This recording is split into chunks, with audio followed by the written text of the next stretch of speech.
Olá, estamos de volta aqui em Teoria da Arquitetura 2, dando continuidade à nossa arquitetura contemporânea. Aí começamos hoje com Frank Gehry, um arquiteto extremamente importante para a arquitetura do século XX e do século XXI. Quando se fala em arquitetura desconstrutivista, é fácil lembrar do nome do arquiteto canadense Frank O. Gehry. Ele nasceu em Toronto, no Canadá, no ano de 1929, mas depois de alguns anos mudou-se com a sua família para Los Angeles. Estudou arquitetura na Faculdade do Sul da Califórnia e depois especializou-se em design em Harvard. Ele foi considerado um dos arquitetos mais famosos do século XX. Aqui nós vemos a Casa Dançante, em Praga, um dos primeiros exemplos que a gente tem na história da arquitetura contemporânea daquilo que a gente chama hoje de arquitetura desconstrutivista. Então temos aqui a Casa Dançante de Frank Gehry. Mais um exemplo de projetos de Gehry, o New World Center em Miami Beach, que ele projetou, que foi construído em 2011. Então, já temos aqui um prenúncio do que viria a ser o Museu Guggenheim de Bilbao, na Espanha. Outra imagem do New World Center em Miami Beach. Aqui o Hotel Marquês de Riscal, em Alava, também com essas cascas rosadas, né? Que vem a lembrar já aqui o famoso Museu de Bilbao, no País Basco, na Espanha. O Museu Guggenheim é fantástico, né? Tanto externamente quanto internamente. Aqui essa aranha, que é uma escultura em ferro, estava lá, é itinerante, né? Ela visitou outros espaços públicos, né? Hoje ela não está mais lá. Tive a oportunidade de vê-la ao vivo na época em que eu pude visitar o Museu de Bilbao. Outro grande arquiteto da arquitetura contemporânea, outro ícone, né? Norman Foster, arquiteto britânico. Aqui o escritório de Foster Partners em Londres, o escritório dele aqui de frente para o rio Tamisa. Norman Foster nasceu na região de Stockport, numa família de origem humilde. Sempre se destacou como um aluno aplicado e por seu excelente desempenho nas escolas onde estudou, desde cedo demonstrou interesse pela arquitetura, principalmente pelas obras de Frank Lloyd Wright, Mies van der Rohe e Le Corbusier, arquitetos modernistas que nós já estudamos aqui em Teoria da Arquitetura. Aqui o edifício St. Mary Axe, o famoso Gherkin, o apelido do edifício londrino, né? Foi comprado pelo Banco Safra, né? Banqueiros brasileiros. Aqui Almaty Towers, no Cazaquistão, outro exemplo da arquitetura de Foster. O Greater London Authority, feito em 2001, seria a prefeitura de Londres, um edifício que a gente pode visitar. Aqui são rampas internas que a gente pode ir circulando aqui. Também de frente para o rio Tâmisa, aqui a gente vê a Torre de Londres, a ponte, né, de Londres, do outro lado fica a Torre de Londres. E a gente pode fazer um passeio e visitar. É aberto à visitação pública esse edifício. Muito vale a pena ver. Aqui o Great Court do British Museum, ele não projetou o Museu Britânico, né? Ele projetou essa cobertura aqui toda. É um projeto fantástico de estrutura metálica, né? de estrutura espacial. Ficou muito bom, né? No Museu Britânico. Esse projeto é para o Zayed National Museum, é um projeto que lembra um outro projeto que a gente vai ver daqui a pouco, do Renzo Piano. Essa ponte, o Millau Viaduct, no sul da França, que vai em direção à Espanha, é considerado, né, a estrutura de ponte mais alta do mundo, é simplesmente maravilhosa. Ele fez, não é só do escritório do Foster, ele fez em conjunto com outro escritório. Aqui a gente vai ter uma visão as nuvens abaixo da ponte. É mais alto que a Torre Eiffel, esses pilares aqui, são fantásticos. Santiago Calatrava é um arquiteto espanhol, né? Santiago Pevsner Calatrava Val, nasceu em Valência em 51. Ele é arquiteto e engenheiro. Aqui nós vemos uma imagem, um trecho da Cidade das Artes e das Ciências em Valência, na Espanha. Vale a pena ir até Valência só para visitar a Cidade das Artes e das Ciências, que tem vários edifícios lá de autoria do Calatrava. Esse aqui é o edifício não é o mais recente, é o penúltimo edifício lá dentro da Cidade das Artes e das Ciências, que é a Ópera de Valência. Esse aqui já está lá há algum tempo, mas na minha opinião um dos mais bonitos. Fica dentro d'água, parece um besouro. O Calatrava sempre se inspira em animais, em esqueletos de animais. As pontes de Calatrava são simplesmente lindíssimas, tem pontes dele espalhadas pelo mundo inteiro. Tem essa aqui, a Alamillo, em Sevilha. Essa aqui também em Sevilha, Samuel Beckett, né? E eu coloquei aqui uma ponte de São Paulo, que não é de Calatrava, só para que a gente possa notar a diferença, né? Aqui tentando imitar uma ponte de Calatrava, não fica nem próximo, né? Vou voltar aqui, da beleza das pontes de Calatrava. Então, sempre que se mostram em São Paulo, mostram essa ponte do Octávio Frias de Oliveira e Morumbi, me perdoem os paulistanos, mas não chega aos pés de uma ponte de Calatrava, me perdoem. Aqui o edifício Milwaukee Art Museum, Calatrava, lembra que sempre parece animais, né, aves, esqueletos, e Calatrava é realmente um artista, né? Aqui, a estação Guillemins, em Liège, na França, ele tem alguns aeroportos também, Calatrava. O aeroporto de Bilbao, também, por exemplo, perto do museu do Frank Gehry, o aeroporto é de Calatrava. O edifício que substituiu as Torres Gêmeas lá em New York também é do projeto do Calatrava, né? Aqui se dá outro edifício da Cidade das Artes e das Ciências, em Valência. Esse edifício é muito legal. Esse edifício foi usado para um filme futurista que o protagonista é George Clooney, né? Como se fosse um edifício do mundo do futuro, né? Mas está lá em Valência. Jean Nouvel, arquiteto francês, nascido em 45. Nouvel estudou na École des Beaux-Arts, prêmio HK ganhou, né, para arquitetura. O prêmio foi concedido pelo projeto do Instituto do Mundo Árabe, que fica bem pertinho, quase ao lado da Notre Dame de Paris. E o Wolf Prize in Arts em 2005 e o Pritzker, o prêmio Pritzker, que é o Oscar da arquitetura, né, ganhou em 2008.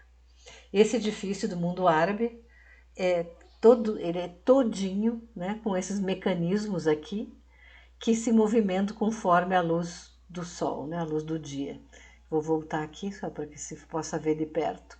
Se você ficar aqui uns 10, 15 minutos, conforme a luz do dia vai passando, né, você pode ver todos esses mecanismozinhos aqui se movendo, né, se abrindo, se fechando, conforme a luz do sol. É incrível, um edifício que a gente pode considerar sustentável, né?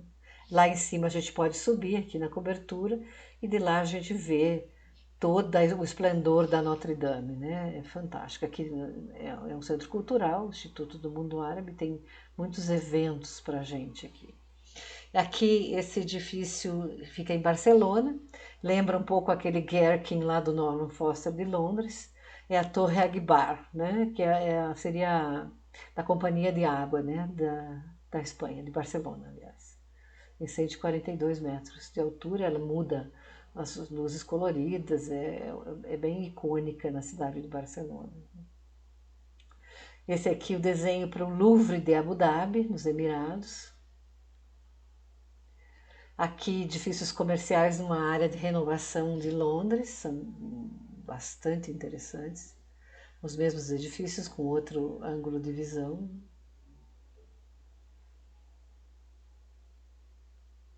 E ele foi também convidado, ganhou um concurso para fazer essa filarmônica no Parque de la Villette, em Paris, que o Parque de la Villette se encontra bastante degradado, e aí essa construção dessa filarmônica com a ideia de trazer mais vida para o Parque de La Villette. São placas metálicas com essa refletindo aqui, né, uma filarmônica bastante sofisticada.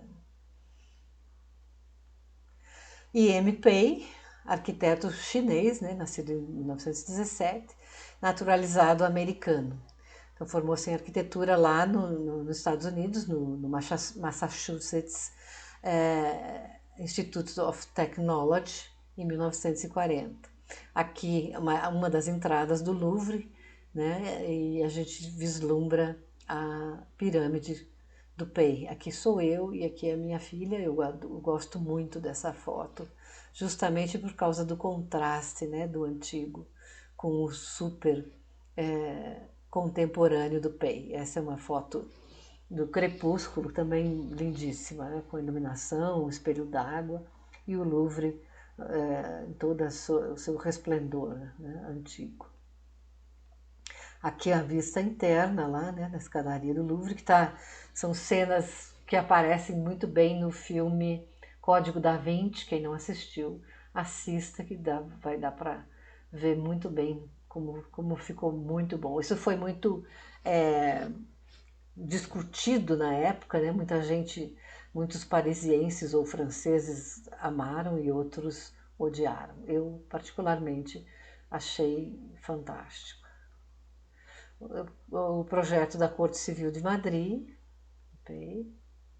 o Banco da China e Hong Kong, um projeto mais antigo, 90, não deixa de ser magnífico. Richard Rogers. O Richard Rogers, um arquiteto que faleceu ano passado, infelizmente, coautor, junto com Renzo Piano, desse edifício icônico, né, o Centro Cultural Georges Pompidou, em Paris. É um arquiteto britânico, né, foi vencedor também do prêmio Stirling pelo Terminal 4 do Aeroporto de Barajas, que a gente já vai ver nos próximos slides. O Centro Georges Pompidou é um edifício icônico, um símbolo da arquitetura high-tech dos anos 70. A arquitetura high-tech dos anos 70 era caracterizada que tinha vamos dizer assim, a infraestrutura técnica dos edifícios, elas estavam todas à mostra por fora. No caso aqui, as escadas rolantes, os elevadores, o ar-condicionado, toda essa parte de infraestrutura ficava à mostra do edifício. Então, o Georges Pompidou era um exemplo maravilhoso dessa arquitetura. Aqui, o Terminal 4 do aeroporto de Barajas, em Madrid, projeto do Richard Rogers, fantástico. Esses pilares que parecem árvores, né? E essa cobertura maravilhosa. Aqui mais uma imagem, um outro pedaço, um outro trecho do terminal. E eu coloquei aqui alguns sketches do arquiteto, que é muito bom para a gente ver como é que o arquiteto está imaginando, né? E depois como é que fica a realidade. Esse edifício é outro ícone da arquitetura high-tech dos anos 70 e 80, que foi o Lloyd's Building, ou Lloyd's Bank, né, em Londres, que fica ali perto daquele edifício Gherkin do Norman Foster. Também com toda a parte da infraestrutura técnica do edifício fica do lado externo, aqui todo em aço, o Lloyd's Bank. Ficam os elevadores, o ar-condicionado, toda a parte técnica fica externa, e é muito bacana esse edifício. Também do Richard Rogers. Temos o projeto do Millennium Domus em Londres, onde acontecem todas as festividades importantes de Londres. Também aqui o desenho, né? Como é que o arquiteto imagina e depois a realidade. O Renzo Piano, que fez alguns trabalhos, né? Aqueles trabalhos em parceria com o Richard Rogers. O Renzo Piano é italiano, nascido em Gênova em 37, licenciou-se na arquitetura, na Escola de Arquitetura do Instituto Politécnico de Milão, então o co-autor do Centro Georges Pompidou, lá de Paris, 77, né? Que é o ícone da high-tech. E esse é o projeto dele, que foi semelhante, né? Lembra um pouco aquele projeto do Norman Foster que a gente viu há pouco.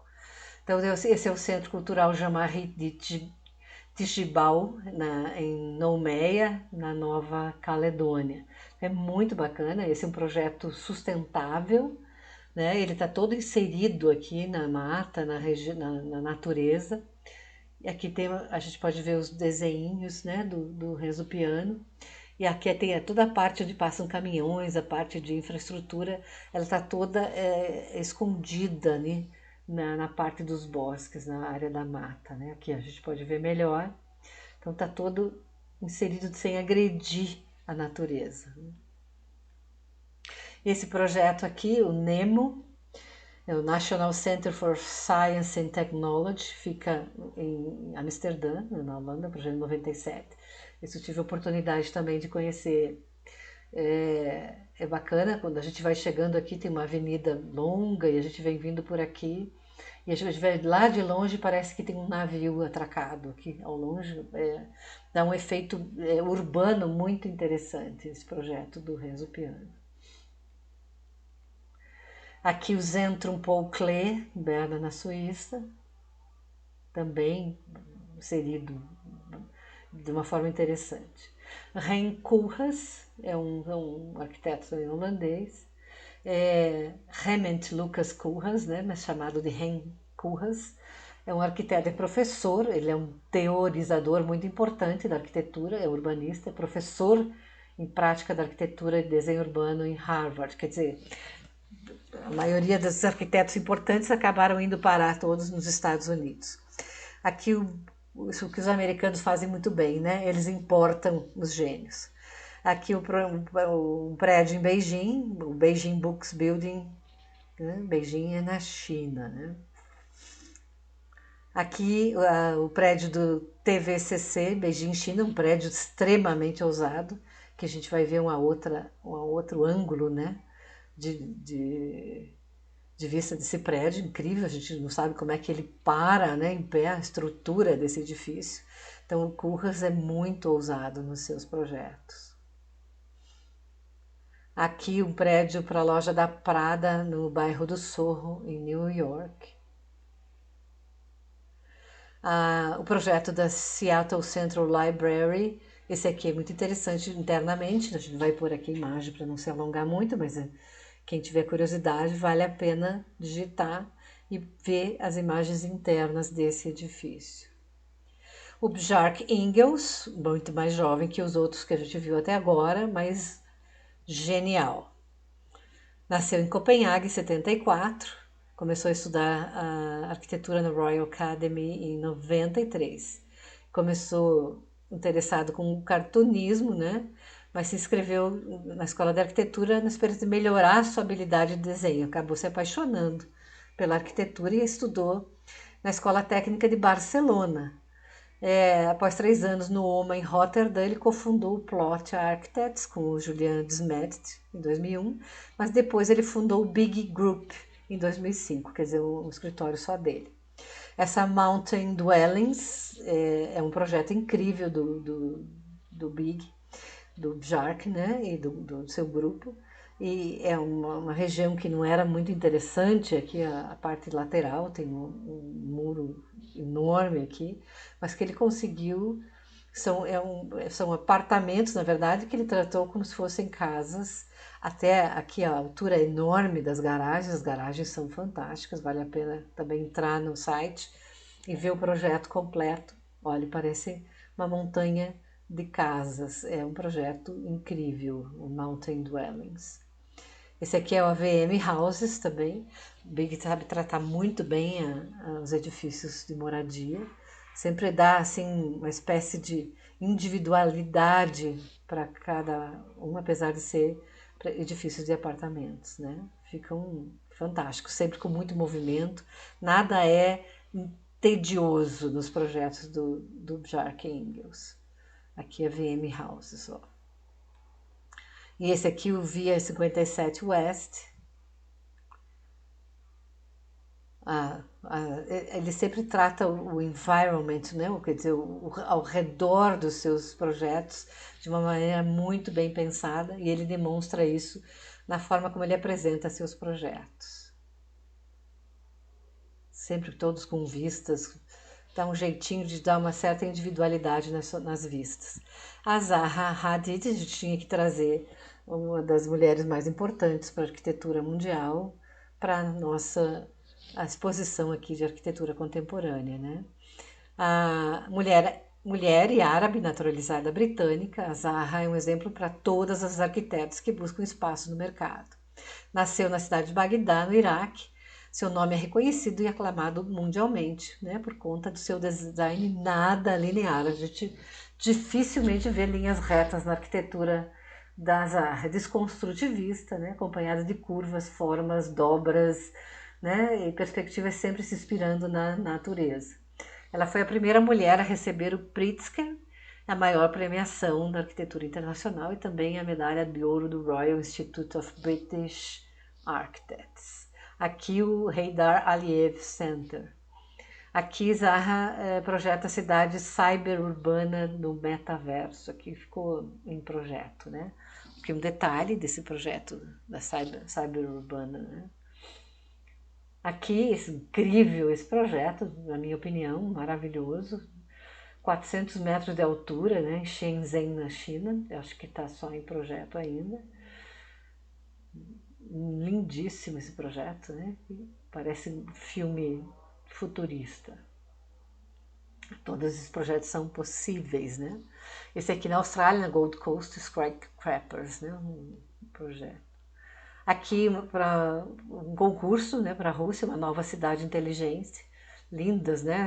Ela trabalha muito bem com curvas, a Zaha. Um detalhe desse projeto da cidade inteligente. E aqui eu vou deixar para o próximo vídeo, só para a gente saber um pouco mais sobre prêmios Pritzker e depois entramos um pouquinho em alguns arquitetos brasileiros. Então encerramos esse vídeo aqui.